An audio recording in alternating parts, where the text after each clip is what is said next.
So, welcome everybody. Yeah, the theme of this year, hopefully all now, it's connecting minds, systems, and science. Like everyone knows, the major, most important thing in professional life is networking and know the right people. And this is why connecting people together, making the technical connections is so important. We put that in the focus of this year's conference. It's actually a 3-year process to get that thing. So I started end of 2014 working on this conference. And so meanwhile actually was 18 and 19 already working in parallel to me. And another thing is, which I guess some people read it already, I'm really thrilled that I'm the first international chair, which means the first person outside the US after 29 years. So I'm from Germany, the Soviet Computing Center, and it's really funny. So actually, who is here from outside the US? Oh, good. So I was hoping I want to speak to Americans here, so welcome, very welcome. Also, of course, the US guys. Yeah, and you all know, I mean, HPC is in the center of everything. We continue to deliver breakthrough research best practices, and our emerging services will compromise a truly exceptional technical program and exhibition this week. So just a few highlights. So I start with a technical program. So everyone knows, because really everyone from around the world is here, this is the place to learn about the latest and greatest research and results from HPC. So starting with the technical papers, we have 61 technical papers this year, and from best of the world. It's a really tough competition process.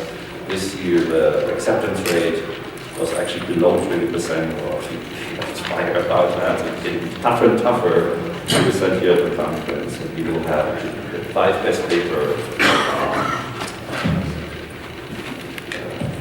candidates, and one of them will win the prize. Then, in addition to that, we try to get a really diverse program, 12 invited speakers, and which includes the iconic Gordon Bell, which help us celebrate Gordon Bell Award, which is also for the 30th time this year. And thanks to Jack for helping us to make this arrangement. So, you know, being selected for this Gordon Bell Prize is considered one of the highest honors researchers in HPC can receive. And so this will also announced later this week. In addition to that, we have 12 panels where experts discuss important topics, and basically experts from their field will do that. And it's always like a hot batch for this discussion here at the conference. Then this weekend, the actual conference starts with HPC Hungary section tomorrow, Monday. And but already yesterday and today we have workshops and tutorials going on. So we have 78 different workshops and tutorials. And what's specific about it, these are organized by the community. Yeah, so it's like people say, I want to do some really interesting thing about a workshop, and then they get all speakers in here, and the same thing with the tutorials. So just these first 2 days was like we used basically all the convention center just for all these workshops and tutorials. So lots of stuff going on.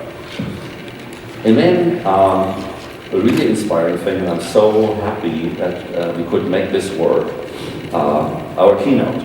So we have with us Professor Phil Diamond, who's actually the Director General of an International Square Kilometer Array, and together with Rosie Bolton, who is the SKA Regional Center Project Scientist. And the title is Life, the Universe and Computing, the Story of the SKA Telescope.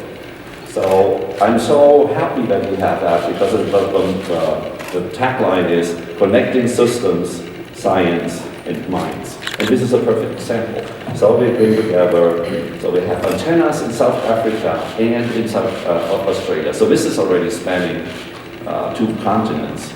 And then they have to bring together engineers, computer scientists, astronomers, all kinds of stuff, cooling people, special to cool the antennas, everything, to make that work. And there's like people around the world. So it's a perfect example for my theme. And they come here, and we have you will see it tomorrow. We have this amazing 150 feet wide screen. And they will give you a talk on that. And so we don't just basically show a PowerPoint in the middle of this huge screen. No, they will do a full-scale presentation. I call it PowerPoint IMAX. And you will be blown away, I promise you. So don't miss the keynote tomorrow morning. Oh yeah, it's tonight, so it's actually tonight already. We have an opening plenary. Since a few years, you know that. So it's our HPC Connects opening plenary. And this year's topic will be smart cities. So the title is The Area of Smart Cities, Reimagining Urban Life with HPC. And we have panelists who will discuss the future and implications on intelligent devices, machine learning and all that. You know, machine learning is a hot topic and it will be really featured in this one. The moderator of this discussion will be Charlie Catlett. He's actually the director of the Urban Center for Computational and Data at Argonne National Laboratory. And then the panelists will be Deborah Lamb. She's managing director for Smart Cities at Georgia Tech. Michael Mattmiller, the City of Seattle CTO. And we have Lee Beckman, the co-director from at Argonne National Laboratory. So that was what I wanted to talk about, the technical program. If you have more questions about it, the best person to talk to is Fatma. And she does organize everything, and she's happy to talk to you after that. Exhibits. You know, it's not just a technical conference, but at the same time, you have a huge exhibit floor just above us. It's silly every year, but we broke it yet another time, a record. So we're breaking our own records every year. So this year we have 334 exhibitors, and it's a total of 147 300 net square feet of exhibit space. Just to basically see the comparison, last year we had 320 exhibitors, so we had like 14 more, utilizing 140,000, so we had like 7,000 more square feet.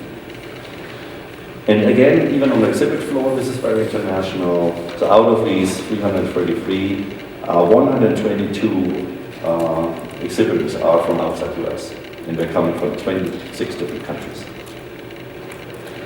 Okay, so that's basically the two main components of our program. And then the other thing, which the effort which starts last year, diversity, inclusivity, which is very important to us. We also do it this year. So the main thing is that we have childcare again. We have like childcare on site, so the scientists come here and have small children. They can, is it like IKEA or something? You bring back a little childcare, you drop off the child and you can live out any, you can take the mind off and do your job here. And this year actually tripled the number of children which will be here in our center. We have a parents' room, so if they just need some time for rest to look after children. And we have a prayer meditation room, which provides spaces for individuals who need to like a quiet space to do their necessary things for their religious beliefs. So we have a place for peace, prayer, meditation, and so on.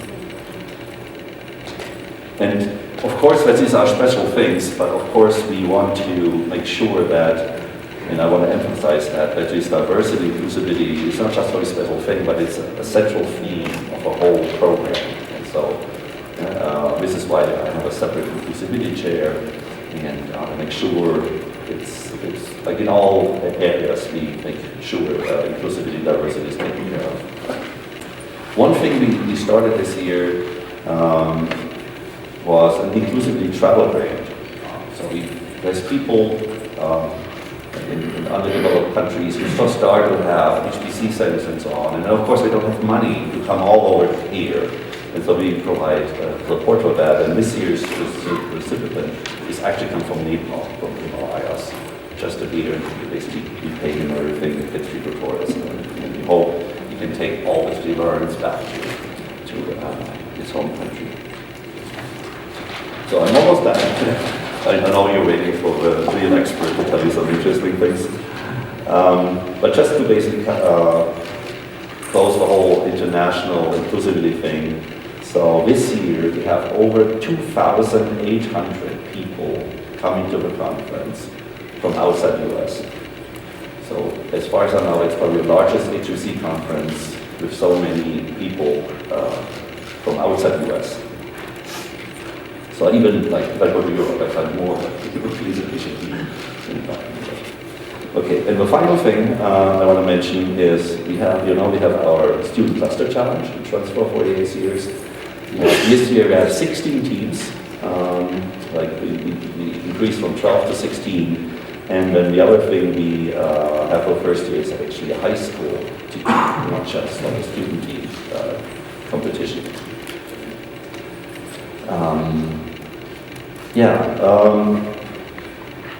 One thing I forgot.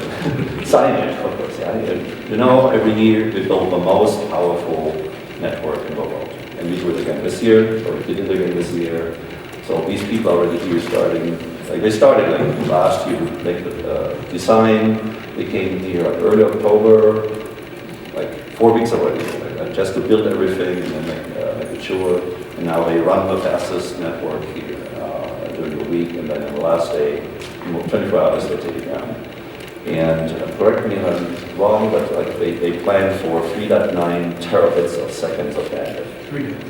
Okay, that's right. At some point we did a 3.9. Another important thing, in order to do that, of course, we needed the latest and greatest equipment. With stuff which is not even available yet, so you can't even buy. So some companies used to do alpha test or beta test of their stuff here. So this year we got over, I think in total, 66 million things loaned to us in hardware and software and other things that are necessary, which we can use. And thank you for the companies for doing that. Before I go over to the top 500, which is our next topic, there's actually one interesting thing which I can use to go over the topic. So we worked in the past year together to combine the student cluster competition with the top 500. So one of the challenges we're running the student cluster competition is running the HPL, the HPS Lindback. And there's not only a prize for the best team at the student cluster competition, but also a prize for the fastest HPL. So we could convince the top 500 organizers, thank you for that there's now a second list, not another top 500, but a top 50 for student cluster competition. So every year, 4 of the top HPL scores will go into that list. And then, so over the year, it's basically the teams here at SC, the cluster competition at ISC in June, and the one in January in China.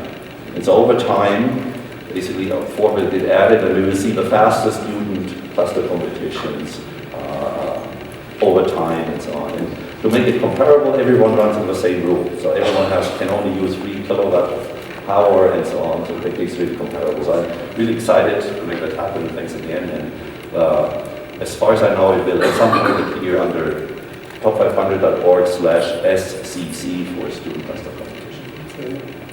Okay, that basically was what I wanted to introduce. Do we do a quick question and answer for me, or do I just hand over? Yeah, so I give us some. Yeah. Okay, so thanks for your attention, and as would you say the total number of attendees? We are still people coming in. We certainly broke already the number from last year, which was something like 11,200. The number I heard yesterday was 11,700. So everyone is praying that we get it over 12,000. That's really cool. So yeah. Okay, then I'm handing over to the top 500. Thank you.